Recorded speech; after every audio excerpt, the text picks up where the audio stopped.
Hello class. तो आगे आपका फर्स्ट टॉपिक हो चुका है कि हम लोग रिलेटिव लोअरिंग वेपर प्रेशर पढ़ चुके हैं। आई होप क्लियर हुई होगी वीडियो। न्यूमेरिकल मैंने बहुत बेसिक तरीके से समझाया है, एकदम छोटे मोटे बच्चों की तरह मेरे। ठीक है बेटा। तो अब हमारा नेक्स्ट टॉपिक है एलिवेशन ऑफ बॉइलिंग पॉइंट।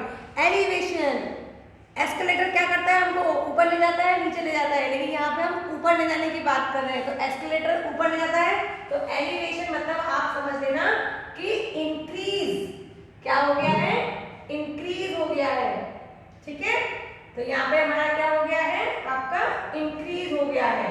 तो इंक्रीज इन बॉइलिंग पॉइंट ये आपका कहलाएगा एलिवेशन। अब ये हम इंक्रीज कैसे किया, मतलब आप इमेजिन करो, जब आप कार में जाते हो तो देखा होगा, कार से हम जा रहे हैं तो हम पानी डालते हैं, कार के बोनेट को खोल के डालते हैं पानी। वो क्या होता है, आपका इवेपोरेट हो जाता है। ठीक है, मतलब उसका बॉइलिंग पॉइंट कम है। लेकिन जब हम उसके अंदर एक कूलेंट डाल देते हैं, जो क्या होता है, अलग से सॉलिड आ गया है, तो जो कूलेंट होता है वो पानी के बॉइलिंग पॉइंट को बढ़ा देता है, जिससे वो वेपराइज देर में होता है, उसका बॉइलिंग पॉइंट बढ़ जाता है और वो वेपराइज देर में होता है। और हमारी गाड़ी क्या रहती है, ठंडी रहती है। वो क्या होता है, कूलेंट होता है। चीज समझ में आ रही है? आई थिंक जिसको पता है कार की थोड़ी बहुत चीजें कि क्या करते हैं हम जब ऐसा होता है, तो उसको पता होगा कि कूलेंट इस तरह की चीज होती है जो पानी के बॉइलिंग पॉइंट को बढ़ा देती है। अब बॉइलिंग पॉइंट बढ़ जाएगा तो क्या होगा, जो चीज 100 डिग्री पे बॉइल हो रही है वो हो सकता है 103 पे हो या 104 डिग्री पे हो, तो बॉइलिंग पॉइंट बढ़ गया आपका, तो आपकी गाड़ी क्या होगी, देर में गर्म होगी। ठीक है, उसको क्या बोलते हैं, हम कूलेंट बोलते हैं। तो यहाँ पे भी यही चीज हो रही है। चलिए देखते हैं। Vapour pressure of a liquid increase with increase in temperature. अब लिक्विड क्या होती है, जब आप टेम्परेचर बढ़ा दोगे तो लिक्विड क्या होगा, जल्दी आपका बॉयल होने लग जाएगा। It boils at temperature at which its vapour pressure is equal to the atmospheric pressure. Important line है, ये आपका कहलाता है boiling point. This is your boiling point, कि वो आपका लिक्विड जो है वो बॉयल कब करता है, जब उसका टेम्परेचर, आप उसका temperature it boils at temperature, वो उस टेम्परेचर पे बॉयल करता है जब उसका vapour pressure atmospheric vapour pressure के बराबर हो जाता है। एटमॉस्फेरिक वेपर प्रेशर हमारा क्या होता है, 180 m होता है। तो आपका कोई भी लिक्विड जो है वो आपका बॉयल होना तब चालू करता है जब उसका प्रेशर और आपके एटमॉस्फेयर का प्रेशर बराबर हो जाता है। क्लियर है? For example, water boils at 373.15 kelvin, that is 100 degree centigrade, because at this temperature, इस टेम्परेचर पे vapour pressure of water that is 1.013 bar या फिर हम कहें 1 एटमॉस्फेयर हो जाता है। तो पानी आपका जो है वो 373.15 केल्विन पे बॉईल होता है। इसका मतलब है इस टेम्परेचर पे उसका प्रेशर जो होता है वो आपकी 1 एटमॉस्फेरिक प्रेशर के बराबर हो जाता है और इस समय वो बॉईल करना शुरू कर देता है। We have also learn in the last section that vapour pressure of the solvent decreases in the presence of non volatile solute. तो ये मैंने बात बता चुकी हूँ आपकी कि जब आपका सिर्फ सॉल्वेंट होता है तब उसका वेपर प्रेशर ज्यादा होता है, दैट इज P1 नॉट, और जब आपका सॉल्यूट मिला दिया जाता है उसके अंदर तो उसका जो वेपर प्रेशर होता है P1 नॉट। तो P1 नॉट आपका हमेशा P1 से क्या होता है, ज्यादा होता है। वेपर प्रेशर आपका जब प्योर सॉल्वेंट है उस समय आपका ज्यादा होता है और उस समय कम हो जाता है जब उसके अंदर हम कोई नॉन वोलेटाइल, मतलब जो आपका सॉल्यूट इवेपोरेट नहीं होता, वो हम ऐड कर लेते हैं। ठीक है। Figure 0.27 depicted the variation of vapor pressure of the pure solvent and the solution as a function of temperature। तो इसमें ग्राफ दिया हुआ है, वो अभी हम लोग देख लेंगे। For example, the vapor pressure of an aqueous solution that is sucrose है, जो कि है less than 1.013 bar at 373.15 kelvin. तो मतलब आपने सुक्रोज का एक्वस सॉल्यूशन बनाया, मतलब उसको पानी के अंदर डिसॉल्व कर दिया है, तो उसका वेपर प्रेशर क्या होता है, 1.013 बार होता है, कब, 373.15 केल्विन पर। In order to make this solution boil, its vapor pressure must be increased to 0.013 bar by rising the temperature above the boiling temperature of the pure solvent, that is water। तो हमें क्या करना पड़ेगा, अगर हम चाहते हैं कि इसका बॉइलिंग पॉइंट क्या हो जाए, बढ़ जाए, तो हमें उसको करने के लिए क्या करना पड़ेगा, उसके अंदर कुछ ना कुछ सॉल्यूट डालना पड़ेगा। सॉल्यूट हमारा क्या था, सुक्रोज था। ये आपको ग्राफ में अच्छे से समझाती हूँ मैं। ग्राफ देखते हैं हम इसका।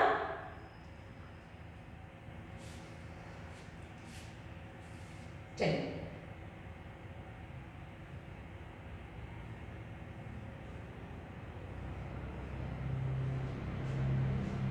क्लियर है बेटा?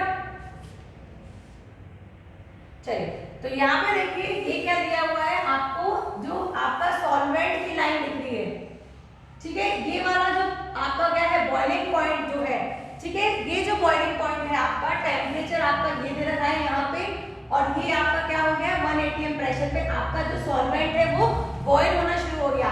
मतलब सॉल्वेंट अगर मैं वाटर ले रही हूँ तो ये इस टेम्परेचर पे क्या हो गया, बॉइल होने लग गया।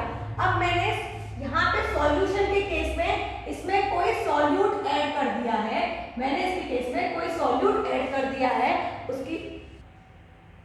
चलिए एक बार और समझते हैं, बहुत ध्यान से देखिए ग्राफ बेटा।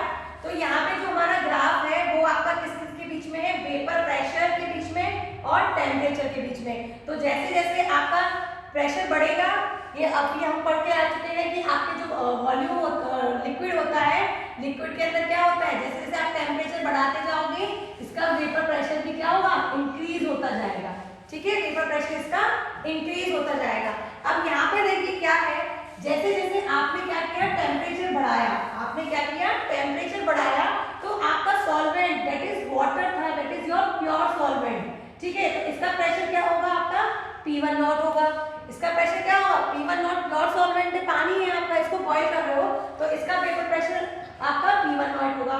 जैसे आपने टेम्परेचर बढ़ाया तो आपको इस पॉइंट पे, that is it's boiling point, तो इसका बॉइलिंग पॉइंट आपको यहाँ मिला कब, जब ये आपका 1 atm प्रेशर के बराबर हो गया।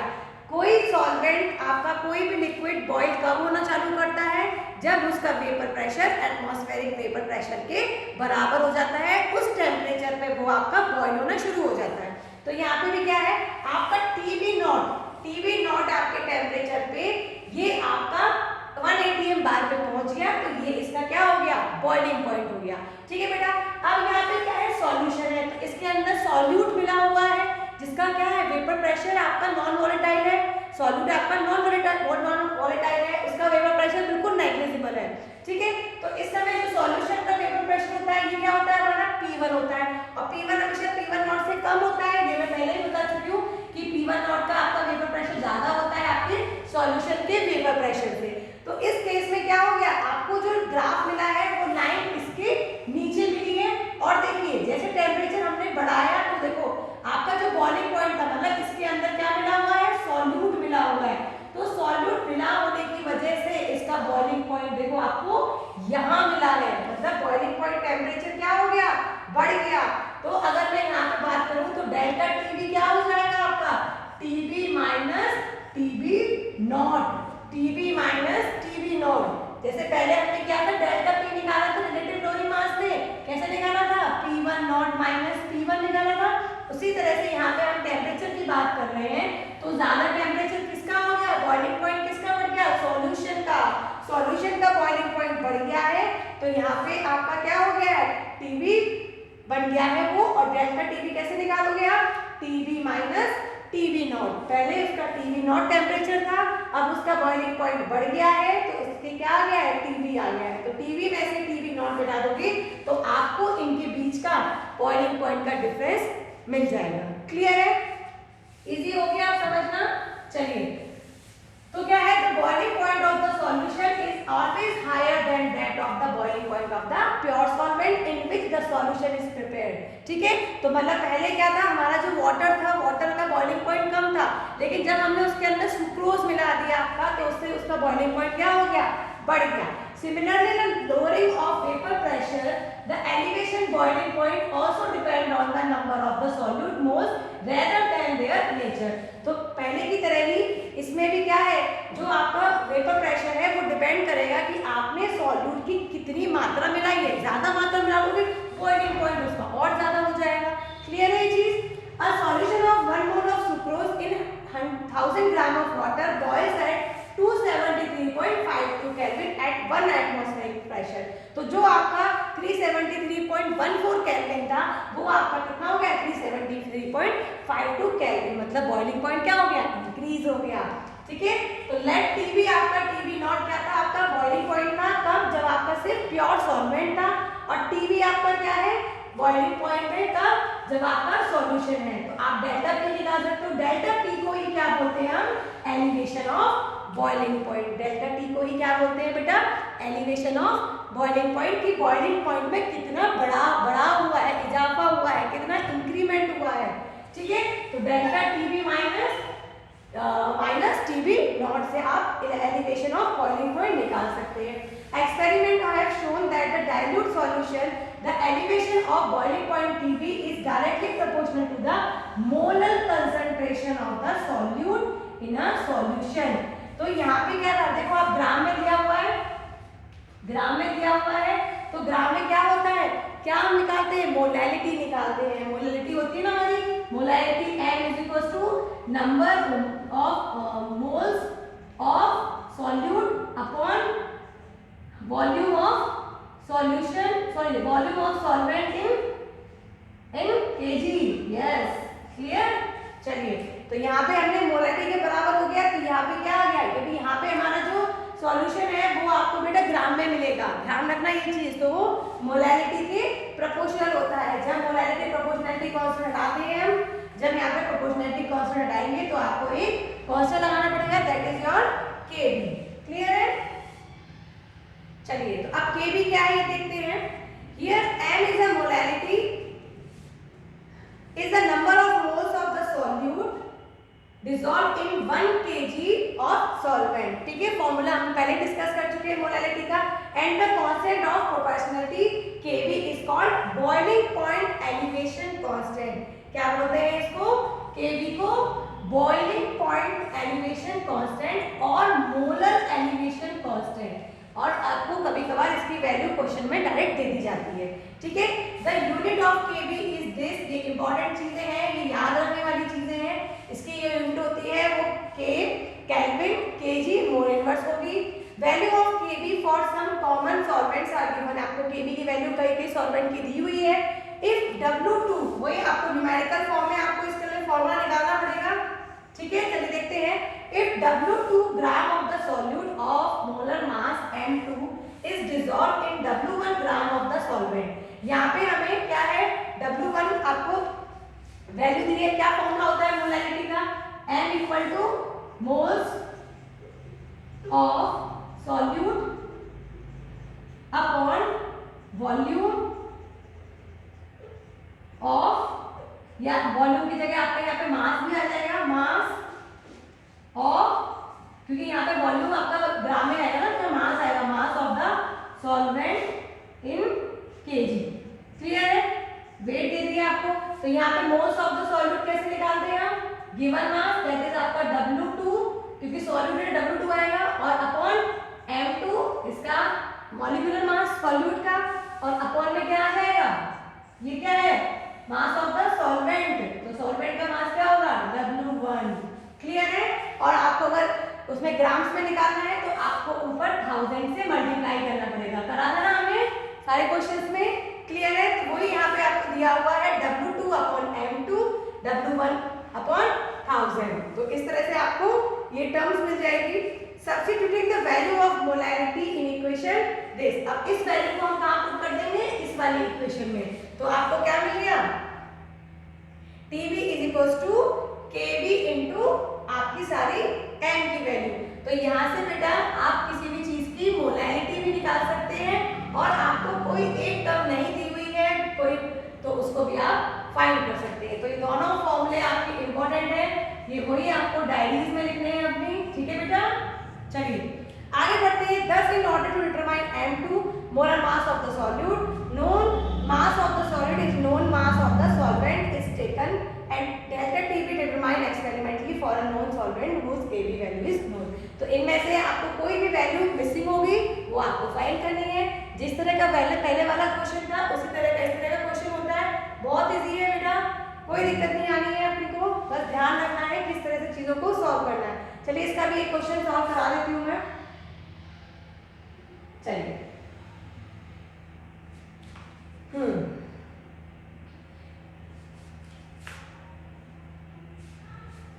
ठीक है, चलिए एग्जांपल दे देते हैं। The boiling point of benzene is 353.23 kelvin. तो पहले के समय आपका जो बॉइलिंग पॉइंट था बेंजीन का वो इतने के था। के यूनिट से पता चल जाएगा कि आपको क्या चीज दी हुई है। यूनिट ध्यान रखोगे ना बेटा तो आपको पता चल जाएगा कि टेम्परेचर दिया है कि प्रेशर है कि वेट है ये। ठीक है, तो ये एक टेम्परेचर दिया हुआ है। when 1.80 gram of a non-volatile solute was dissolved in 90 gram of benzene। अब ये बेंजीन की क्या दे दी गई है, मात्रा दे दी गई है, आपको वेट दे दिया है बेंजीन का। ठीक है, तो ये आपका मतलब है कि बेंजीन में डिसॉल्व कर रहे हैं हम किसी नॉन वोलेटाइल लिक्विड को। तो इसका मतलब बेंजीन क्या है हमारा, सॉल्वेंट है। सॉल्वेंट का आपको टेम्परेचर दे दिया है, तो सॉल्वेंट का टेम्परेचर क्या होता है, T1 नॉट। जैसे P1 नॉट इसका वेपर प्रेशर होता है, ऐसे TB कर लो, चाहे T1 ले लो आप, तो TB नॉट आपका क्या होगा, इसका आपको क्या मिल गया, प्रेशर मिल गया। ठीक है, अब क्या है, यहाँ से आपको 180 gram of the non volatile solute का वेट दे दिया है, दैट इज योर क्या है ये W2 दे दिया है। ठीक है, solute was dissolved in 90 gram of benzene. 19 ग्राम क्या हो गया, आपके सॉल्वेंट का मास हो गया, ग्राम में दिया हुआ है तो हम इसको 1000 से मल्टीप्लाई करना पड़ेगा, तो ये आपको दे दिया है W1 दे दिया है। The boiling point is rise to this. तो बॉइलिंग पॉइंट आपका बढ़ गया है सॉल्यूशन का, तो वो क्या पहुंच गया है, अब TB पे पहुंच गया है। और हमारा क्या था, जो डिफरेंस था वो कैसे निकालते थे, TB माइनस TB नॉट। ठीक है, तो डेल्टा भी निकाल सकते हो आप इससे। ठीक है, calculate the molar mass of the solute, हमें इसका मोलर मास निकालना है और आपको Kb भी दे रखा है, सब चीज दे रखी है बेटा, सिर्फ क्या निकालना है, M2 निकालना है। देखा कितना इजी है, यही ध्यान रखना बेटा, क्या दिया हुआ है, क्या पूछा है। ठीक है, चलिए अब एलिवेशन निकालेंगे डेल्टा TB, तो क्या होगा, TB माइनस TB नॉट, तो TB नॉट से आप माइनस कर दिया तो आपको केल्विन, आपको डेल्टा T मिल गया। तो अब वैल्यू पुट कर दीजिए आप फॉर्मूले में। फॉर्मूला क्या था हमारा, M2 क्या था, ये आपका दिया हुआ है Kb, क्या था आपका Kb into W2 upon M2, नहीं हमने उसका फॉर्मूला अलग ड्राइव कर दिया था ना, तो मैं TB के फॉर्म में लिख रही हूँ। मैं आपको फॉर्मूला बता देती हूँ जो हमने दूसरा वाला छोटा वाला ड्राइव किया था, जो M की फॉर्म में ड्राइव किया था, है ना। M की फॉर्म वाला फॉर्मूला लिख देती हूँ, ऐसा करके इजी हो जाएगा। तो M2 आपका होगा 1000 इंटू W2 इंटू Kb, सही जा रहे थे हम, अपॉन आपका हो गया डेल्टा TB, टेम्परेचर में जो डिस्प्लेसमेंट हो रहा है आपका, टेम्परेचर में चेंज हो रहा है, इंटू W1। तो ये आपकी ये टर्म निकल आई है। अब इसमें आप सारी वैल्यू पुट कर दीजिए तो आपको आंसर 58 ग्राम मोल इनवर्स बहुत इजीली मिल जाएगा। इस तरह से क्वेश्चंस आते हैं। जब आप ये टॉपिक पढ़ लेंगे तो मैं इससे रिलेटेड आपको क्या भेज दूंगी, इससे क्वेश्चंस और भेज दूंगी, तो बहुत इजी हो जाएगा, तो आप इजीली कर सकते हो। ठीक है, देखो इसको समझो एक बार।